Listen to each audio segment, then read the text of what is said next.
कनक 4 साल पहले मैंने यही जलसा किया और जब मैंने जलसा किया, मैंने जब करक के नौजवानों का जज्बा और जुनून देखा तो मुझे पूरा एतमाद था कि हमारा जो ये नौजवान शायद खटक के इलेक्शन जीत जाएगा। करक, आज मैं आपके पास एक बड़ी वजह से आया हूं। ना करो ये। एक वजह से आया हूं कि हमारे मुल्क में एक बैरूनी साजिश के तहत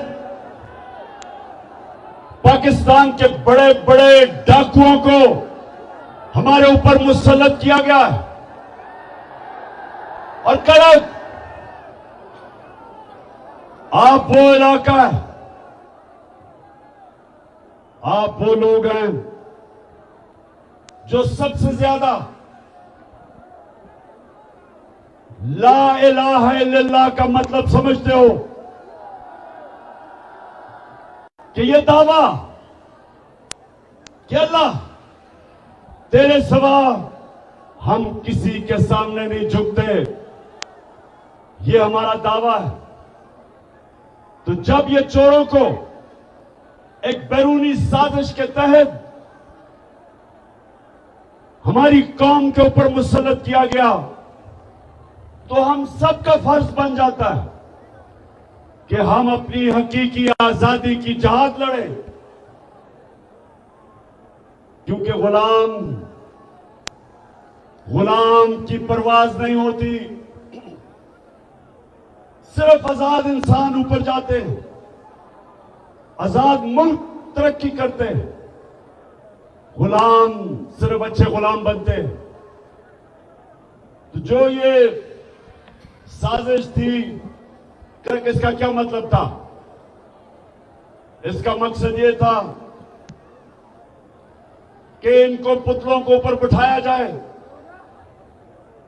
जिनकी दौलत मुल्क से बाहर पड़ी है, जिनके बड़े बड़े महलात मुल्क से बाहर हैं, जिनके बैंक अकाउंट मुल्क से बाहर हैं, जिनकी बड़ी बड़ी प्रॉपर्टीज और महलात मुल्क से बाहर हैं। सारा मकसद यह है कि इस तरह के चोरों को कंट्रोल किया जाता है। जिन लोगों ने बाहर से साजिश करके आपके ऊपर मुसल्लत किया, उनको पता है कि ये उनके सारे हुक्म मानेंगे, वो ये बाहर से कंट्रोल होंगे।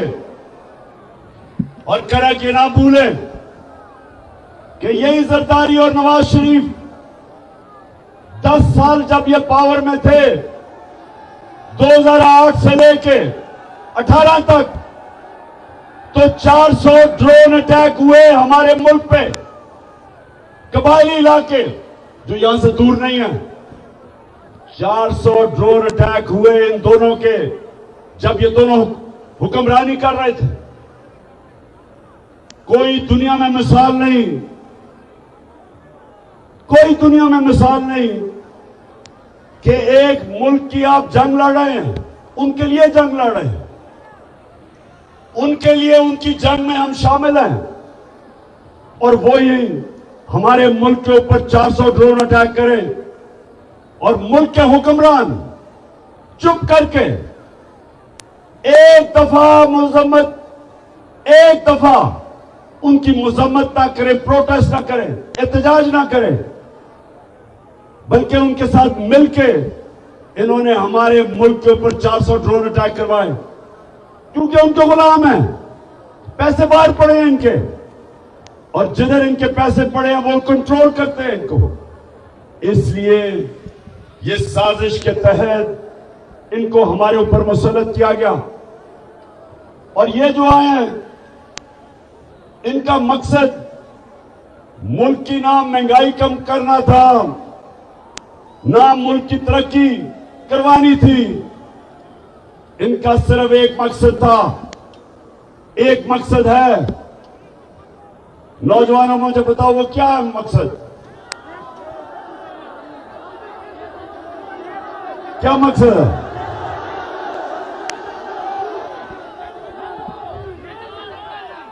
एक मकसद है कि जो इन्होंने पिछले 10 साल मुल्क को लूटा, अब वो चोरी जो अरबों रुपए के केसेस थे, 1100 अरब रुपए के केसेस थे इनके ऊपर, 1100 अरब रुपया उसको माफ करवाना था, एनआरओ लेना था। इन्होंने एनआरओ लेना था और जिन्होंने बैरूनी साजिश की वो इनको पुतला बना के कंट्रोल करना चाहते थे ताकि पाकिस्तान को कंट्रोल किया जाए। इसलिए करक नौजवानों, आपने मेरा साथ देना है और मैंने इनका मुकाबला करना है। मेरी नजर में एक दफा ला इलाहा इल्लल्लाह आपके दिल में चला जाता है, आप कभी भी किसी की गुलामी नहीं करते। इन चोरों की गुलामी से करने से बेहतर मर जाना है। अमेरिकनों के गुलामों की गुलामी करने से बेहतर है कि इंसान जिंदा ही ना रहे। इसलिए मैं इनका मुकाबला करूंगा। और नौजवानों, आपने मेरे साथ चलना है। हाथ उठा के बताएं मुझे नौजवानों।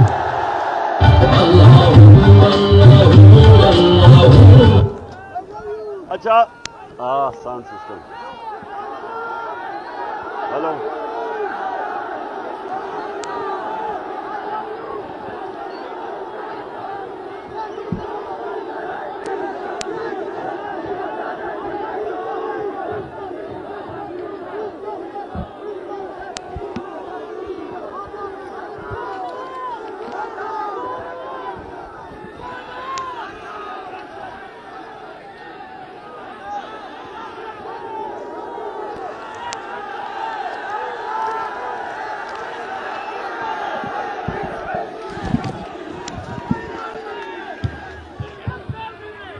हाँ जी,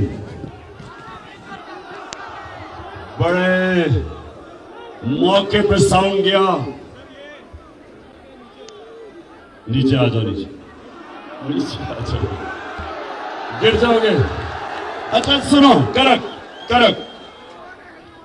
अच्छा, किसी ने अपने मोबाइल फोन के ऊपर वो जो क्राइम मिनिस्टर शहबाज शरीफ की टेप सुनी है?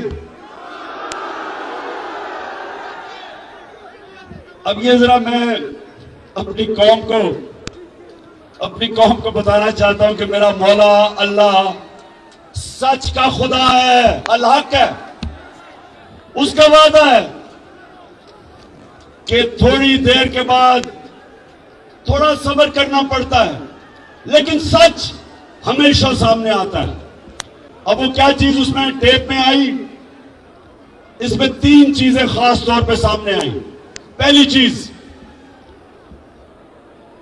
कि मरियम का दामाद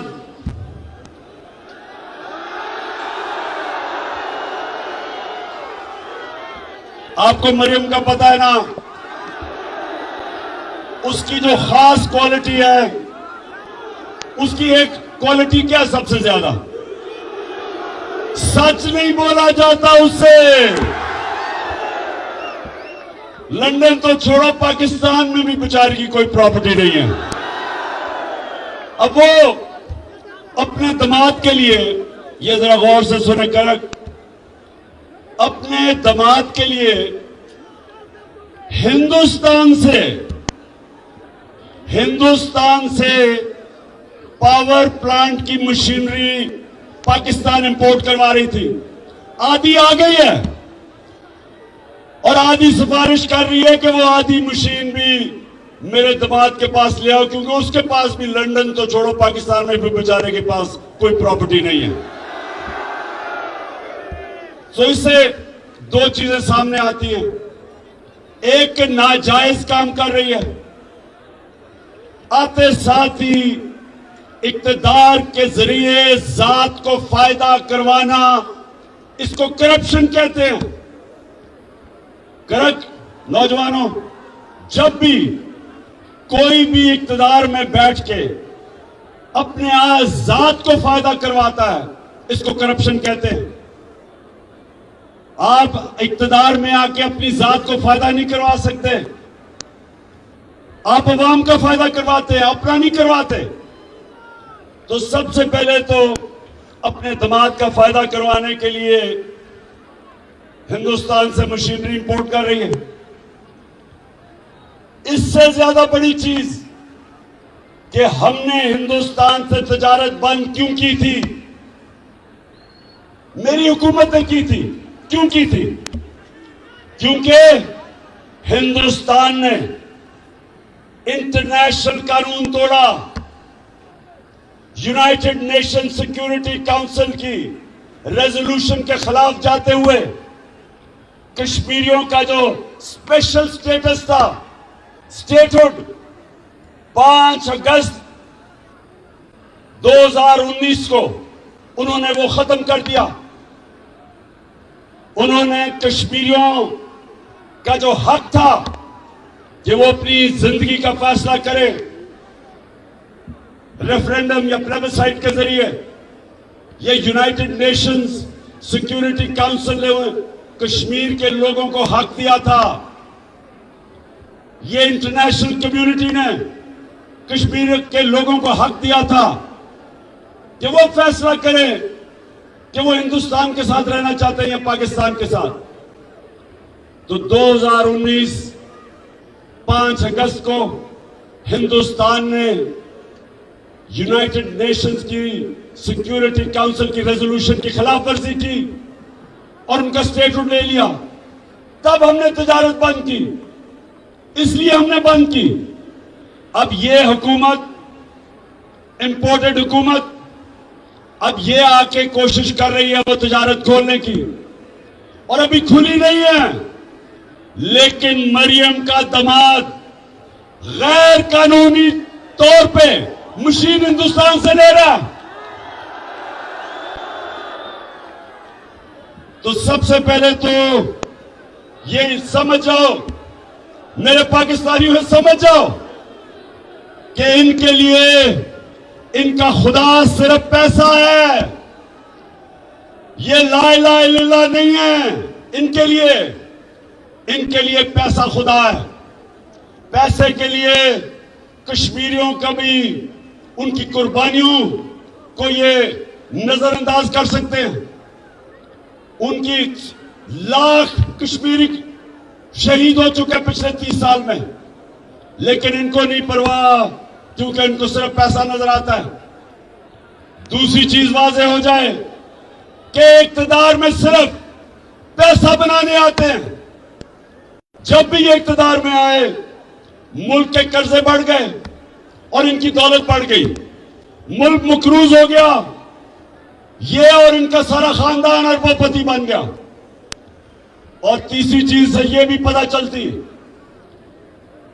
कि यहां चले एक आदमी करप्शन कर, नवाज शरीफ ने बड़ा पैसा बनाया, लेकिन मुसीबत यह है कि इनका इतना बड़ा टब्बर है, वो सारे पैसे बनाने पे लगे हुए हैं।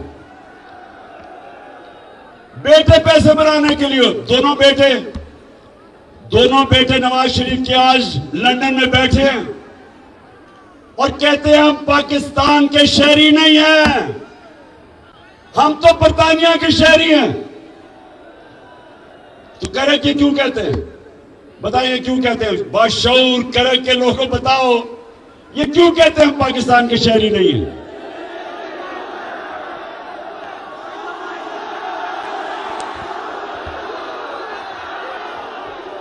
ये इसलिए कहते हैं, करा के इसलिए कहते हैं कि अगर ये कहें पाकिस्तान के शहरी हैं तो इनको बताना पड़ेगा कि अरबों रुपए के घरों में रहते हैं ये। मैं लंदन सबसे बेहतर जानता हूं। जिस इलाके में इनके घर हैं वो सारे लंदन का सबसे महंगा इलाका है और लंदन यूरोप का सबसे महंगा शहर है। ये उस इलाके में रहते हैं जिधर बर्तानिया का प्राइम मिनिस्टर भी नहीं रह सकता। ये चोरी का आपका पैसा, इस मुल्क से पैसा चोरी करके वहां रह रहे हैं। और जब इनसे पूछो कि जी ये हसन शरीफ, ये जो हसन शरीफ है, ये आता हूं अभी मैं डीजल के ऊपर भी, पहले इसकी बात कर लूं। हसन शरीफ लंदन के जिस घर में रहता है उसकी कीमत 10 अरब रुपया है। 10 अरब रुपया। जब इससे पूछो कि जी ये किधर से आपके पास पैसा आया, तो कहता मैं तो जवाब दे नहीं हूं क्योंकि मैं तो पाकिस्तान का शहरी नहीं हूं। तो इसहाक डार ने भी बच्चे बाहर भेजे हुए हैं, शहबाज शरीफ के भी दोनों बेटे बाहर भाग गए, बड़े बड़े महलों में रह रहे हैं। तो समझ जाएं कि ये जो सारे मिलके, ये जो सारा टब्बर है, सारे पैसे बना रहे हैं। और जब ये इक्तिदार में आते हैं इनका मकसद सिर्फ पैसे बनाना है। जो कि ये जो टेप लीक हुई है इससे आवाज़ें हो गया कि अभी दामाद साहब ने भी पैसे बनाने हैं। मरियम को बहुत तकलीफ है कि मेरे दामाद को पैसे बनाने दो, उसको मुश्किलों में ना डालो, क्योंकि मरियम के पास तो बेचारी लंदन तो छोड़ो पाकिस्तान में भी कोई प्रॉपर्टी नहीं है। तो करेक्ट सुनो जरा, मैं ये क्यों आपको कह रहा हूं। सारी दुनिया में मैं फिरा हूं, अमीर और गरीब मुल्कों में क्या फर्क है? सबसे बड़ा फर्क यह है कि जो मुल्क अमीर होता है वह कानून की हुक्मरानी होती है। मतलब ये कि ताकतवर और कमजोर के लिए कानून होता है, और जो गरीब मुल्क है जिधर गुर्बत है उधर ताकतवर जब डाका मारे तो उसको एनआरओ मिल जाता है, और जो बेचारा सिर्फ कमजोर चोर जेलों में डालता है। मैंने जब जनरल मुशर्रफ के दौर में जेल में टाइम गुजारा आजाद अदलिया के लिए, तो पाकिस्तानियों ये याद रखो वहां कोई अमीर डाकू नहीं मुझे नजर आया, सिर्फ गरीब लोग नजर आए। लेकिन जब मैं पाकिस्तान की नेशनल असेंबली में गया बड़े बड़े डाकू नजर आए वहां। हमारा मुल्क का सबसे बड़ा मसला क्या है कि हम बड़े डाकुओं को नहीं पकड़ सकते।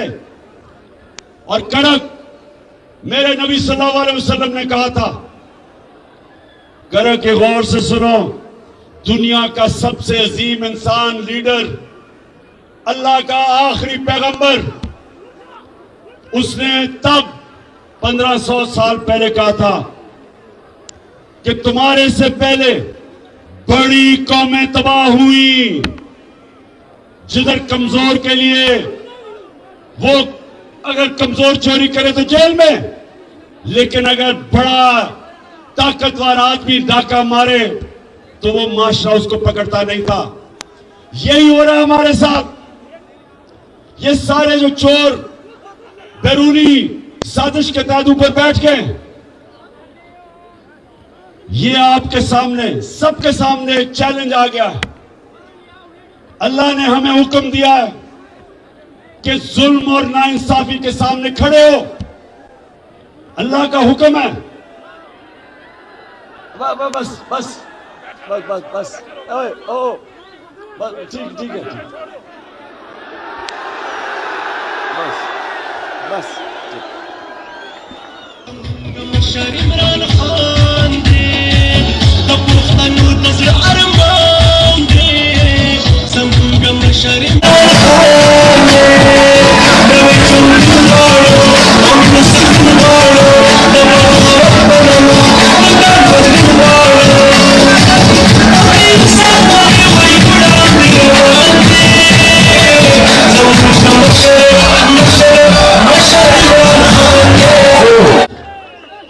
शुक्र अल्लाह ने पाकिस्तानी कौम को चैलेंज फेंका, हमें चैलेंज फेंका उसने कि ये जो साजिश के तहत इस मुल्क के बड़े बड़े डाकुओं को, जिसमें से 60% कैबिनेट के अंदर जो लोग हैं वो जमानत पे हैं, करप्शन की जमानत पे हैं, जो टोटल केसेस ये माफ करवा रहे हैं।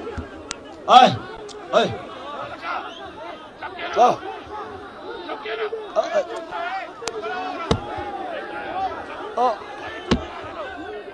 बस बस बस बस बस बस सुने सुने सुने करक छोड़ दे आप इसको, बड़ी पता नहीं फिर कब मेरी मुलाकात होती है आपसे। तो सुने जरा, 4 साल के बाद आया हूं आपके पास। करक ये जो मैं हकीकी आजादी की तहरीक चला रहा हूं, मैं सारे पाकिस्तान जा रहा हूं और मेरी कोशिश है कि मेरी कौम इस फैसला कुन वक्त पे खड़ी हो। ये जो भी समझता है कि ये चोरों की हम गुलामी कबूल कर लेंगे, जो मर्जी बैरूनी ताकत या अंदरूनी जो भी लोग समझते हैं, किसी गलत फहमी में ना रहो। ये कौम फैसला कर बैठी है। मैं जिधर जिधर गया हूं, मेरी कौम आज तैयार है। मेरी कौम तैयार है निकलने के लिए। और मैंने अपनी कौम को, सारी कौम को बताया कि मेरी कॉल की इंतजार करो। कप्तान अब एक ऐसी प्लानिंग कर रहा है, 25 मई को हमने जब 25 मई को एक पुरअमन एहतजाज के लिए इस्लामाबाद निकले तो इन्होंने हमारे ऊपर जुल्म किया और तशद्दुद किया। इन्होंने लोगों को जेलों में डाला, औरतें, बच्चे, फैमिलीज के ऊपर शेलिंग की।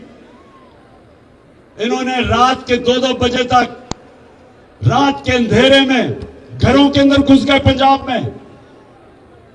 हमारे वर्कर्स को पकड़ के ले गए, ख्वातीन को, बच्चों को डराया।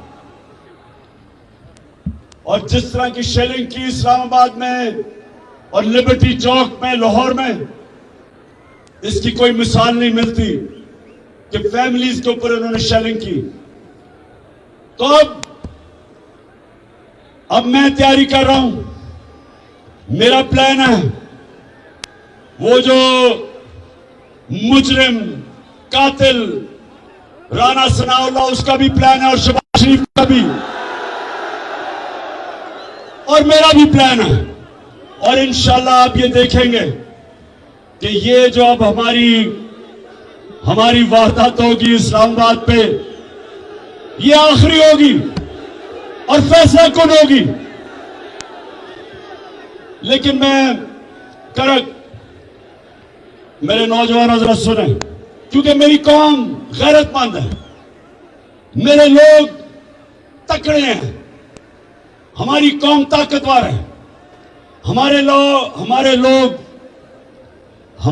अल्लाह में मानने वाले हैं।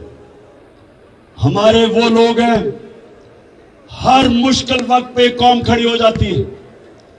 लेकिन ऊपर हमारे बैठे हैं वो लोग, आपने पता नहीं, खैर आपने तो नहीं देखा होगा, अभी शहबाज शरीफ न्यूयॉर्क गया हुआ है, उधर इसने एक इंटरव्यू दिया, एक औरत के सामने इंटरव्यू दिया, और इतनी मुझे शर्म आई कि पाकिस्तान का प्राइम मिनिस्टर औरत के सामने कह रहा है कि खुदा के वास्ते हमें पैसे दे दो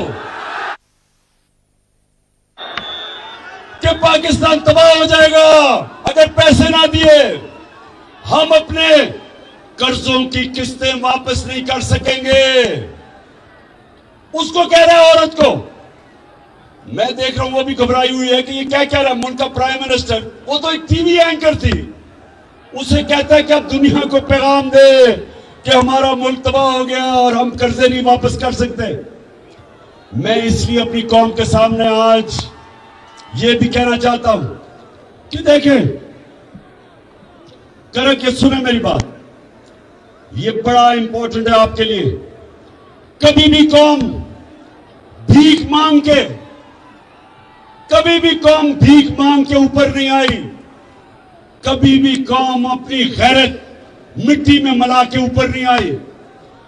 कभी भी कोई कौम जिसके अंदर कौमी गैरत नहीं होती, कभी वो ऊपर नहीं आती।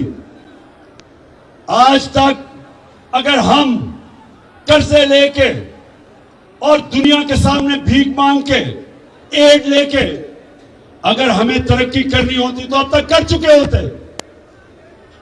40 साल से हम एड मांग के गुजारा कर रहे हैं।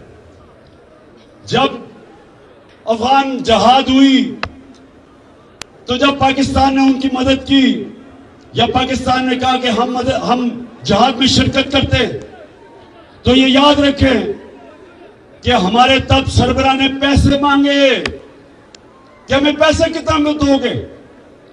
जब 9/11 के बाद हम अमेरिका की जंग में शामिल हुए, फिर हमें सबसे ज्यादा यह था कि हमें कितनी इमदाद मिलेगी। डॉलरों के पीछे हमने सिर्फ इसलिए कि हमने अपने मुल्क को ठीक नहीं किया और पैर पर नहीं खड़ा किया, हम अपनी फॉरेन पॉलिसी अपने बजाय लोगों की बेहतरी के लिए, हम दूसरों के लिए बनाते थे ताकि डॉलर मिल जाए, इमदाद मिल जाए। और अगर इसी पॉलिसी के तहत अगर मुल्क में खड़ा होना था तो अब तक खड़ा हो जाता। लेकिन बदकिस्मती कि आज पाकिस्तान का वजीर आजम अमेरिका में जाके हर जगह पैसे मांग रहा है कि जी खुदा के वास्ते पैसा दे दो। वो है वो वाला कि मैं भीख मांगने नहीं आया। मैं सऊदी अरब से होके आया हूँ, मैं यूएई के होके, अभी मैं तुर्की होके आया हूँ। और मैंने उन भाइयों को कहा कि आप हमारे बड़े अजीम भाई हैं, हमेशा आपने हमारी मदद की।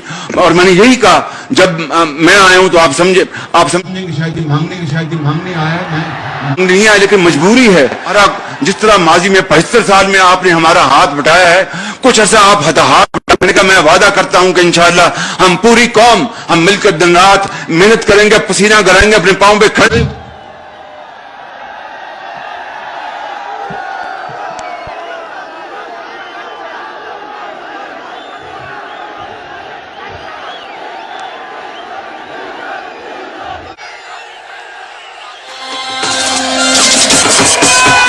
पाकिस्तान जुड़ो कना, नवे पाकिस्तान जुड़ो कना।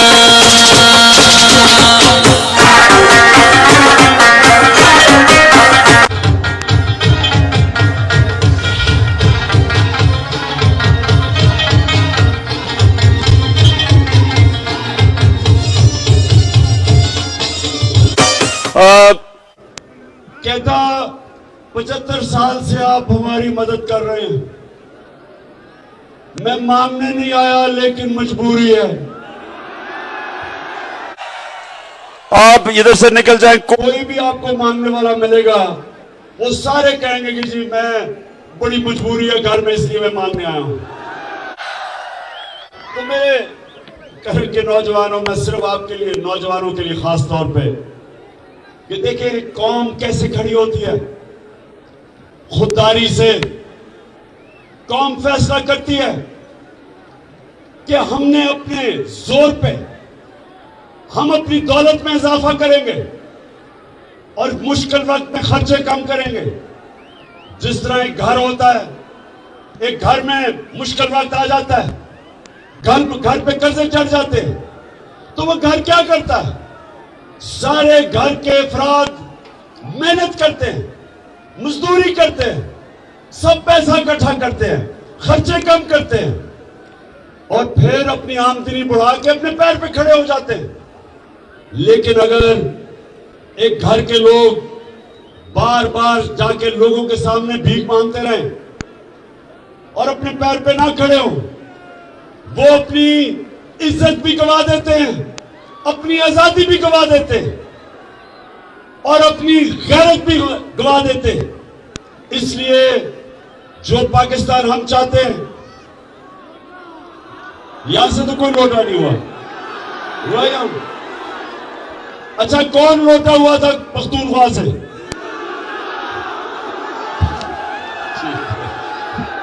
अच्छा करा कब सुने मेरी बात। मैं अपनी आज तकरीर के आखिर में आ रहा हूं। मैंने जो आपसे आज बात करनी थी वो ये कि देखें, हमने अपने मुल्क को ठीक कैसे करना है। हमने अपने पैर पे खड़ा होना। इस मुल्क में अल्लाह ने सब कुछ दिया है। हमने अपने लोगों के ऊपर पैसा खर्च करना है। जो हमने हेल्थ कार्ड, हेल्थ इंश्योरेंस जो हमने लेके आए थे कि अपने लोगों की हमने सेहत का ध्यान रखना है। हर खानदान के पास 10 लाख का हेल्थ कार्ड, उसके बाद सस्ते कर्जे दें ताकि लोग अपनी बिजनेस कर सकें और अच्छी पढ़ाई पे पैसा खर्च करें। अब महमूद खान एक एजुकेशन कार्ड लेके आ रहा है, उसके ऊपर हम पैसा खर्च कर रहे हैं कि अच्छे अच्छे तालिब इल्मों को हम एजुकेशन कार्ड दे, कहीं भी जाके पढ़ सकते हैं, वो अच्छे स्कूलों में पढ़ सकते हैं जाके। कौमें आगे बढ़ती है अपने लोगों के ऊपर पैसा खर्च करके। और सबसे बड़ी बात कि वो दुनिया को पैसा एक्सपोर्ट करती है। जब तक आप एक्सपोर्ट नहीं करेंगे आपकी आमदनी कैसे बढ़ेगी? एक्सपोर्ट से आमदनी बढ़ती है। हिंदुस्तान आज अपने पैर पे खड़ा है, आजाद फॉरेन पॉलिसी है। आज वो रूस से सस्ता तेल खरीद रहा है। अमेरिका जो भी कहे वो कहे, उसको परवाह नहीं है, क्योंकि वो अपने पैर पे खड़ा है। उसकी एक्सपोर्ट्स बढ़ी है, रिजर्व्स हैं उनके। आज चाइना कैसे ऊपर गया? चाइना ने एक्सपोर्ट्स की। 30 साल में देखते देखते चाइना किधर चला गया। 90 की दिहाई में इंडोनेशिया, मलेशिया, ये ईस्ट एशियन टाइगर कैसे बने? एक्सपोर्ट करके। हमारे मुल्क की बदकिस्मती देखो कि ये 2 खानदान 30 साल से मुल्क पे मुसल्लत है। 30 साल से ये हुकूमत कर रहे हैं 2 करप्ट खानदान। इनके दौर में हिंदुस्तान भी आगे निकल गया, बांग्लादेश भी आगे निकल गया हमारे से।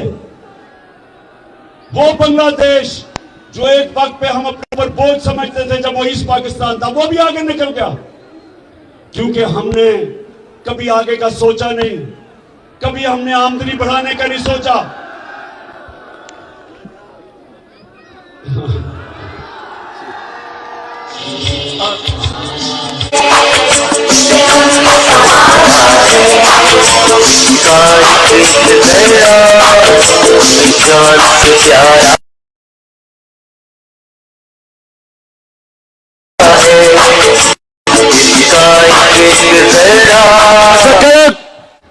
अच्छा करक, आप एक मुझे बताओ, आप वो काम पे टांगने वाली बिलावल को जानते हो? अभी अमेरिका में वो इंटरव्यू दे रहा था तो उनको कहता कि जो इमरान खान है वो तो अपना आर्मी चीफ भी बनाना चाहता है, अपना आईएसआई चीफ भी बनाना चाहता है। बिलावल, तुमने अगर जिंदगी में 1 घंटा भी काम किया होता तो इससे ज्यादा अकल की बातें करते। 14 साल हो गए, उर्दू नहीं सीखी सही तरह। बिलावल, इमरान खान को ना अपना आर्मी चीफ चाहिए, ना आईएसआई चीफ चाहिए, ना अपना चीफ जस्टिस चाहिए, ना नैब का हेड चाहिए, ना अपना आईजी चाहिए। इमरान खान को मेरिट पे ये लोग चाहिए, मेरिट चाहिए। लेकिन तुम्हारा प्रॉब्लम क्या?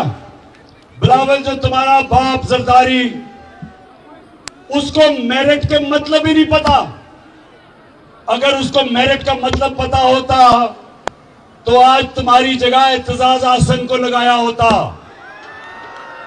जो एक मंजा हुआ सियासतदान है, पढ़ा लिखा पॉलिटिशियन। उसका और तुम्हारा क्या मुकाबला था? और अगर मेरिट होता तो तुम्हारा सारा टब्बर आज इक्तदार में ना होता। और अगर मेरिट होता तो ये शरीफ खानदान का इतना बड़ा टब्बर सारे इक्तदार में, सारे अच्छा रिश्तेदार भी, वो भी इक्तदार में, इसहाक डार वो भी रिश्तेदार बन गया। अब ये भी रिश्तेदार है मरियम का दामाद, जिसके लिए ये हिंदुस्तान से मशीनरी बुलाई जा रही है गैर कानूनी तौर पे। और दूसरी चीज, और मरियम क्या कहती कि ग्रिड स्टेशन बता दो मेरे वो दामाद की हाउसिंग सोसाइटी में। Grid station correct, grid station का मतलब हर हाउसिंग सोसाइटी को अपना ग्रिड स्टेशन बनाना पड़ता है। ये कह रही है कि सरकारी तौर पे बना दो।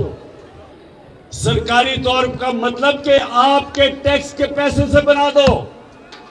और एक ग्रिड स्टेशन मैं तो नहीं जानता, कम से कम 70-80 करोड़ का तो आता होगा। 70-80 करोड़ का फायदा करवा दो मेरे दामाद को आपके पैसे से। तो इन दो खानदानों को तो मेरिट का मतलब ही नहीं पता।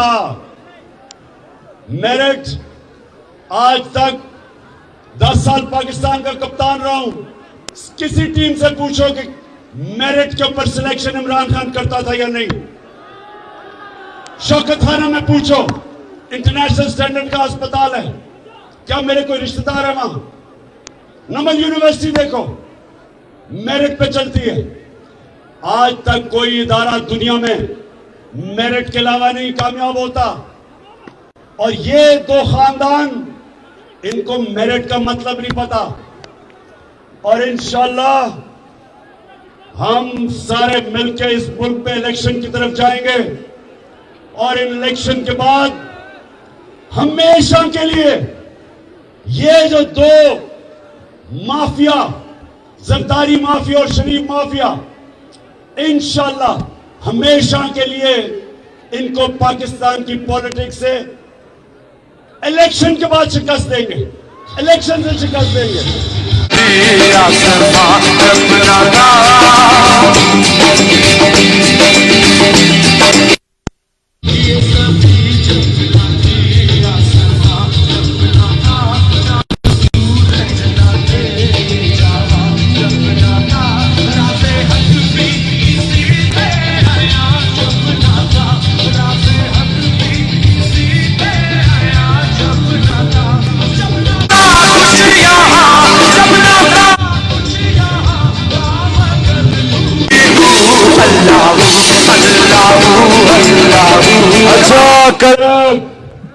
अच्छा, अब जो नौजवानों,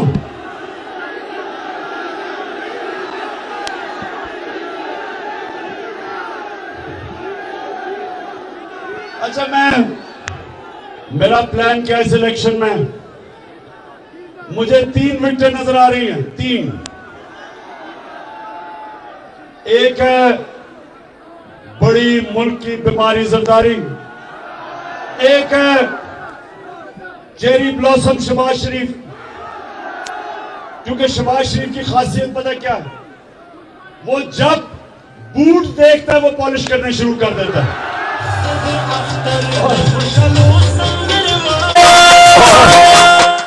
और जितना बड़ा बूट उतनी अच्छी पॉलिश करता है वो। और तीसरी विकेट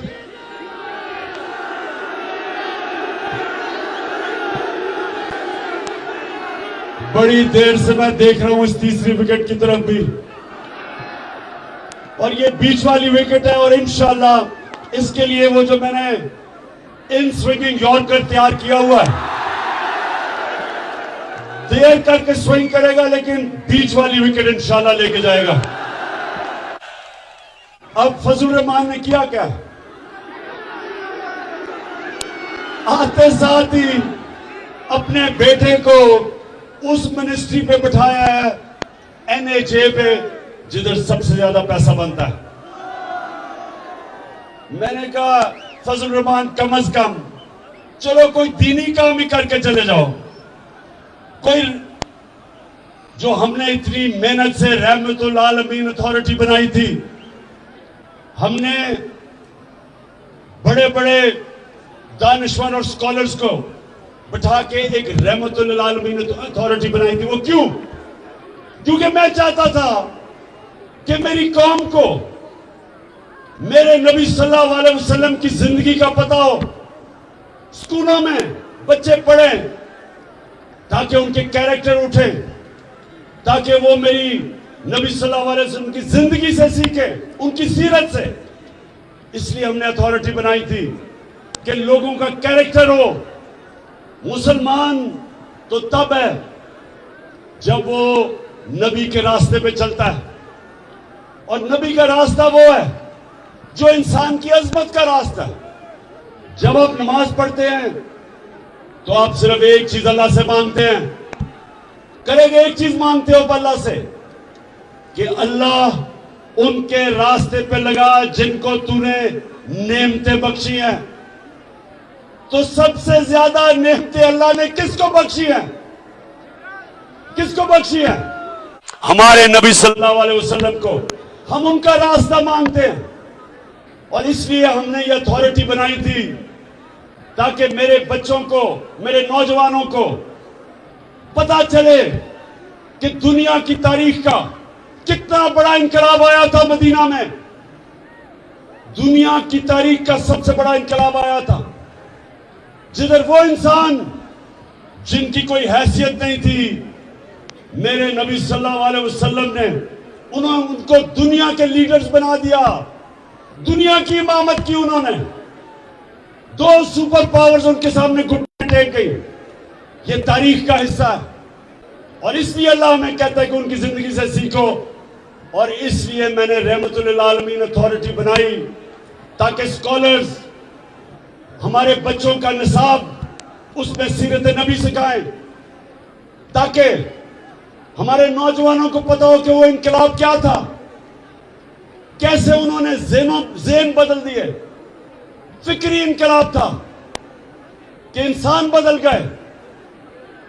जो मौलाना रूमी कहता है कि जब अल्लाह ने तुम्हें पर दिए, क्यों जमीन पे रींग रहे हो, क्यों चूंटियों की तरह रींग रहे हो? मेरे नबी सल्लल्लाहु अलैहि वसल्लम ने इंसानों को पर दे दिए, सब अजीम लोग बन गए, जो उनके इर्द गिर्द थे लीडर्स बन गए। और ये हुकूमत ने आके वो रहमतुल आलमीन अथॉरिटी बंद कर दी। इनको शर्म आनी चाहिए कि हम अपने लोगों की तरबियत करते हैं, कोशिश करते हैं कि उनके कैरेक्टर बड़े हों, अच्छे बुरे की तमीज समझे, अमर बिल मारूफ पे चलें। अल्लाह का हुक्म है कि अच्छाई का साथ हो और बुराई के खिलाफ जहाद लड़ो। और इसलिए इंशाअल्लाह जब वापस आएंगे हम ये रहमतुल आलमीन अथॉरिटी को फिर से खड़ा करेंगे और अपने नौजवानों की तरबियत करेंगे, ताकि मेरी कौम दुनिया की इमामत करे, दुनिया के लीडर्स बने।